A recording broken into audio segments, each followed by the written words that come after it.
ಎಷ್ಟು ನೀರು ವ್ಯರ್ಥ ಆಗುತ್ತೆ ಗೊತ್ತಾ? ಏನು ಆಗೋದು? ಸ್ವಲ್ಪ ನೀರು ಹೋದರೆ ಏನಾಗುತ್ತೆ?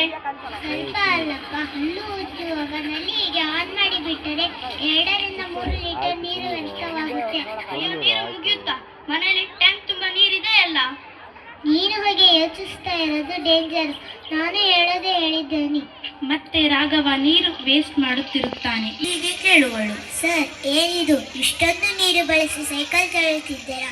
ಅಲ್ಲಿ ನೋಡಿ, ನೀರಿನ ಪೈಪಿನಲ್ಲಿ ಎಷ್ಟೊಂದು ನೀರು ಹಾಳಾಗಿ ಹೋಗುತ್ತಿದೆ. ನಿನಗೆ ಯಾಕಮ್ಮ? ನನ್ನ ಸೈಕಲ್ ನಮ್ಮ ಮನೆ ನೀರು. ಸುಮ್ಮನೆ ಹೋಗು, ಮಾಡಕ್ಕೆ ಕೆಲಸ ಇಲ್ಲ, ಹೇಳಕ್ ಬಂದ್ಬಿಟ್ರು.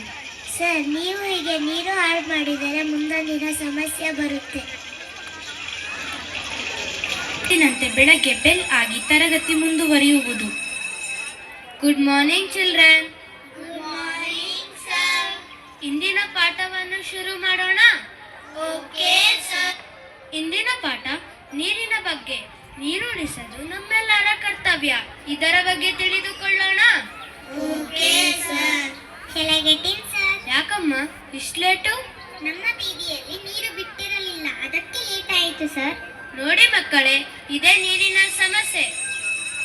ಮಕ್ಕಳೇ, ಈಗ ಹ್ಯಾಂಡ್ ವಾಶ್ ಮಾಡಿ ಸ್ನ್ಯಾಕ್ಸ್ ತಿನ್ನಿ, ನಂತರ ಪಾಠ ಮಾಡೋಣ. ರಾಘವ ಮತ್ತು ಅವನ ಸ್ನೇಹಿತರು ವಾಶ್ರೂಮಿನಲ್ಲಿ ನೀರು ವೇಸ್ಟ್ ಮಾಡುತ್ತಿರುತ್ತಾರೆ. ಒಬ್ಬರಿಗೊಬ್ಬರು ಮೈಯೆಲ್ಲ ಅರಚಿಕೊಳ್ಳುವರು. ಅದಕ್ಕೆ ಹರಿ ಹೀಗೆ ಹೇಳುವನು, ರಾಘವ, ಯಾಕೆ ಇಷ್ಟು ನೀರು ವೇಸ್ಟ್ ಮಾಡುತ್ತಿದ್ದೀಯಾ? ಏನೋ ಹೋಗ್ರೋ ಎಲ್ಲರೂ ಇದನ್ನೇ ಹೇಳ್ತಿರಲ್ಲ. ಹೀಗೆ ನೀರು ಹಾಳು ಮಾಡುವುದನ್ನು ನೋಡಿ ನೀರಿನ ದೇವತೆ ಕೂಗುವಳು, ರಾಘವ ರಾಘವ. ಯಾರದು? ಅದೇ ಧ್ವನಿ ಬೆಳಗ್ಗೆ ಕೇಳಿಸಿಕೊಂಡಲ್ಲ. ನಾನು ನೀರಿನ ದೇವತೆ. ನೀರನ್ನು ವ್ಯರ್ಥ ಮಾಡುವುದನ್ನು ನಿಲ್ಲಿಸು. ದೇವತೆ, ನೀನು ನಿಜವಾಗ್ಲೂ ಇಲ್ಲಿ ಬಂದಿದ್ದೀಯಾ? ಹೌದು, ನಾನೇ ಬಂದಿದ್ದು. ಈ ಜಗತ್ತಿನ ನೀರಿನಲ್ಲಿ ಕುಡಿಯಲು ಸಿಗುವುದು ಕೇವಲ 3%. ಅದನ್ನು ನಾವು ವ್ಯರ್ಥ ಮಾಡಿದ್ದೇವೆ. ನೀನು ಈಗ ವ್ಯರ್ಥ ಮಾಡಿರುವ ಪ್ರತಿಯೊಂದು ಹನಿ ಯಾರಿಗೋ ಒಂದು ಬದುಕು. ದೇವತೆ ಕ್ಷಮಿಸಿರಿ, ಇಂದಿನಿಂದ ನಾವು ನೀರನ್ನು ಉಳಿಸುತ್ತೇವೆ. ಮತ್ತೆ ಬೆಲ್ ಆಗುವುದು. ತರಗತಿ ಮುಂದುವರಿಯುವುದು.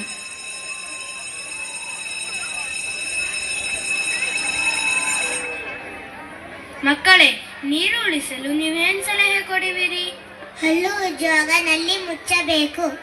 ಕಾರ್ ತೊಳೆಯುವಾಗ ಪೈಪ್ ಬೆರೆಸುವ ಬದಲು ಬಕೆಟ್ ಬೆರೆಸಬೇಕು. ಗಿಡಕ್ಕೆ ಅಗತ್ಯವಿಷ್ಟು ನೀರು ಹಾಕಬೇಕು. ಲೀಕ್ ಆಗುತ್ತಿರುವ ತೊಟ್ಟಿಗಳನ್ನು ತಕ್ಷಣ ರಿಪೇರಿ ಮಾಡಬೇಕು. ನಾನು ಮೊದಲಿಗೆ ನೀರು ವ್ಯರ್ಥ ಮಾಡುತ್ತಿದ್ದೆ, ಆದರೆ ಈಗ ಅದರ ಮಹತ್ವ ಗೊತ್ತಾಗಿದೆ. 1 ಹನಿ ನೀರು 100 ಜೀವಗಳ ಬೆಲೆ. ತುಂಬಾ ಚೆನ್ನಾಗಿ ಹೇಳಿದ್ದೀರಾ ಮಕ್ಕಳೇ. ಇದೇ ಮೌಲ್ಯವನ್ನು ಎಲ್ಲರಿಗೂ ಹಂಚಿ. ಮತ್ತೆ ನೀರಿನ ದೇವತೆ ಪ್ರತ್ಯಕ್ಷಳಾಗುವಳು. ನೀರೋ ನೀರೋ ನೀರು, ನೀರಿಗೆ ಬಂತು ಬರ, ಬರದಲ್ಲಿ ಸುಗ್ಗಿಯಾಯ್ತು ವ್ಯಾಪಾರ. ನೀರಿಗೆ ಬಂತು ಬರ, ಬರದಲ್ಲಿ ಸುಗ್ಗಿಯಾಯ್ತು ವ್ಯಾಪಾರ. ಅಳೆದೆಳೆದು ಮಾರುತ್ತಾರ, ಕೋಟಿ ಕೋಟಿ ವ್ಯವಹಾರ, ಕೋಟಿ ಕೋಟಿ ವ್ಯವಹಾರ. ನೀರೋ ನೀರೋ ನೀರು, ನೀರೋ ನೀರೋ ನೀರು, ನೀರೋ ನೀರೋ ನೀರು, ನೀರೋ ನೀರೋ ನೀರು. ಮಕ್ಕಳೇ, ಇಂದು ನಾವೆಲ್ಲ ನೀರನ್ನು ಉಳಿಸುವ ಬಗ್ಗೆ ತಿಳಿದಿದ್ದೀರಿ. ನಮ್ಮ ಜನರಿಗೆ ಯಾವ ಸಂದೇಶ ನೀಡುತ್ತಿದೆ? ನೀರು ಉಳಿಸುವುದೇ ನಮ್ಮ ಜವಾಬ್ದಾರಿ. ಪ್ರತಿ ಹನಿ ಅಮೂಲ್ಯ, ವ್ಯರ್ಥ ಮಾಡಬೇಡಿ. ನೀರಿಲ್ಲದೆ ಬದುಕು ಇಲ್ಲ ಎಂದು ಉಳಿಸಿದ ನೀರು ನಾಳೆಯ ಜೀವ. ನೀರನ್ನು ಜಾಣ್ಮೆಯಿಂದ ಬಳಸಿ ಭವಿಷ್ಯವನ್ನು ರಕ್ಷಿಸಿ. ನೀರನ್ನು ಉಳಿಸಿದರೆ ನಮ್ಮ ಜೀವನ ಉಳಿಯುತ್ತದೆ. 1 ಹನಿ ನೀರು 100 ಜೀವಗಳ ಬೆಲೆ. ನೀರು ಉಳಿಸೋದು ನಮ್ಮ ಕರ್ತವ್ಯ, ನಮ್ಮ ಧರ್ಮ. ಈಗ ಎಲ್ಲರೂ ಪ್ರತಿಜ್ಞೆ ಮಾಡಿ ನೀರು ಉಳಿಸಿ, ಜೀವನ ಉಳಿಸಿ.